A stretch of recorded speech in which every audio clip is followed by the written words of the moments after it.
what am I doing here? Again, I hesitate to even do this because you guys are so well adjusted. The first year I did this class, I sat in the back and it was all biochemistry professors teaching the pathways. And within about 5 minutes, the class was like, this is going to suck so bad. This is horrible. And so then gradually, I know you're sick of me. I'm sorry I talk so much at you. I've done more and more of the pathway stuff. Why? Because I'm a doc, I'm not a biochemist. I figure if I can hold this in my head, I know more biochemistry than most working docs do. So you probably do not need to know any more than I need to know. So that's why I give the pathway lectures. Feel free in the review of the course to say, stop having him give the lectures. By the end of the pathway stuff, though, in past years, I would look at the crowd. I even do this sometimes with a lecture. By the end, you start at the lecture and you're like this, and you're chatting with each other. And then at the end of the lecture, you're like this. Like, oh my God, I hate this stuff. And so I see that and I think, oh my God, I'm a bad teacher. That I'm burning these people out. And so I thought about this a lot, and because that my purpose isn't to make you hate things. So it makes me think about this idea of information toxicity. What is this? So these are questions. Do you ever experience frustration around the amount of information? Do you ever feel that? Why? Why do you feel that way? Is this a bad thing that you feel that? That you feel that thing, that at the end of the lecture and you're like, Should you do anything about that? Is this a real thing that you're experiencing this? Do you think that the information that you're learning is likely to help you take care of patients? That's the tension, isn't it? This is painful. He's shaking his head, no way. This is totally useless. Could be, yeah, right. So, who is that? That's you. That is you like 500 years ago, right? Poultice on your bleeding pustule. So that is what we used to do, you and I. If you wanted to be a doc, that's what you had to offer people. And then technology came around. There was the medical students from the last century. And what do you think those people felt, that guy compared to that guy? What if that guy saw that guy? What do you think he would think? So what is that? Look at that. Think of our Tammy Swigert using that for the rest of her life. Oh my God. What am I saying? I guess what I'm saying is here, it's this odd thing that if you thought about it, all this information that you're being hosed with, it really does improve the quality of things we can offer our patients. 300 years ago, we had nothing to offer anybody. And so there's all this technological development that we all get to use. Shouldn't we just be like happy as clams? Shouldn't we just sort of say, shouldn't we feel joyous? And even in this day and age, I went to Zimbabwe. I've gone a couple times now. These are the house staff there, and so I'm supposed to go there to teach endocrinology. So first time I went there, I was like teaching endocrinology, and like they don't have any medicines. If you want to get a lab test, what they do is they write on a prescription blank, need a glucose, and they give it to the family, and they say, go down the street, and if you got $8, we can get a glucose. Here's some blood, here's the slip, bring me back a glucose. And if the family doesn't have $8, you don't get the lab test. So in this day and age, there are still people in the world who just have almost no technology for this stuff. Oh, here it is. This is the third-year clerk in Zimbabwe. This is the stuff they're supposed to do.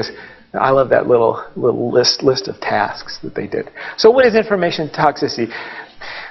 Did you used to feel excited or curious about how the body worked? Did you used to feel that? Do you still feel that way? Have we killed you? Why has this happened to you? Is this a bad thing? You're laughing, I don't know. What should you do about this? These are questions. This makes me sad. So the problem is the clinical problem is what we're trying to fix. That's what you find compelling. You want information that's going to help you fix a problem. The basic science that helps us understand the nature of these problems is really complicated. And we don't rightly know right now whether it's going to help us or not. So this gap between clinically useful information and modern basic science is widening. This is a problem. And I'm just describing it because I think it's important that you think about this. Because I do think this affects your relationship with information. Because your whole life is going to be information. So I'm talking about this because I think you should have a healthy relationship with information. And I think you have to decide what that looks like. Should I just learn what is clinically useful? That would be one strategy. Again, what am I talking about? A healthy relationship to information. One approach to this would be to say, you people down there, Dan, why don't you just teach me the stuff I need to know? I don't know what you need to know or what you don't need to know. I can cop out by saying I'm going to teach you what's on boards. I think that's actually a lousy way to approach this. But I think this would be bad. I think you guys are more than just people executing a protocol. I think you hopefully come out of this as thinkers if we don't kill that in you. If we did this, if all we taught you was what was clinically useful, I think it would fundamentally change our profession, but it would make this problem better. So you might choose to do this. I think the truth is it possible to know all the relevant material? No. So then what should we learn? I think all of us feel what you're feeling. I feel this. I don't know enough about anything I do. So I'm aware of how you feel. I'm better than you because I'm old and I've had way more time to learn this. And some other things that I'll talk about next week. I think it's understandable, but it's harmful to our profession that you feel this way. And so I think you ought to think about this and do something about it. The core problem is that there is more knowledge than any of us can assimilate. That's a given. And so what you're feeling is understandable, but it's not. That doesn't make it right. This one I feel strongly about. I think this culture of testing, grading, and judging is partly responsible. You feel like, I expect you to know this stuff. And you probably feel like, that's unreasonable. There's no way that I can know this. And I'm aware of that. But I got to function in this environment. I got to give you a test tomorrow, and only 25% of you are supposed, right, John? 25% are supposed to get honors. 75% are below average or something. All honors.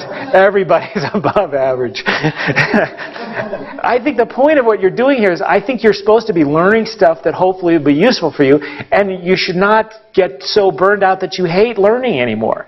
And the fact that I have to give you a test tomorrow, that's why I'm telling you this today. The fact that I have to give you a test tomorrow, I know that it will make you burned out, but I don't think that's a healthy thing. I wish I could change that a little bit. So I think it's important for you to consider how you can have a healthy relationship with information. I know this isn't the right night to ask that, but I think this is maybe it is the right time to ask this. So how do you do that? I think you should think back to why did you ultimately decide to do this? You know, because I think at the heart of it, it's real easy to get focused down on the test tomorrow. Sorry. And I'm tired too. So I think that's really important. Accept the fact that there's too much to know and that your performance on this test doesn't determine whether you're going to be a good doc or not at all. Think about what you're going to do, what you like and what you don't like. Because at the end of the day, if you do good or bad on any of these tests, at the end of the day, you're going to be a doc in an office with some patient. And that's what's really important. So the process here is to get you to that point. And I just encourage you to continue to think about that. And continue to think back like when you're in college and you like this stuff. I hope you continue to feel that way to find that in some of these classes that you're having now. That's all. I'll shut up.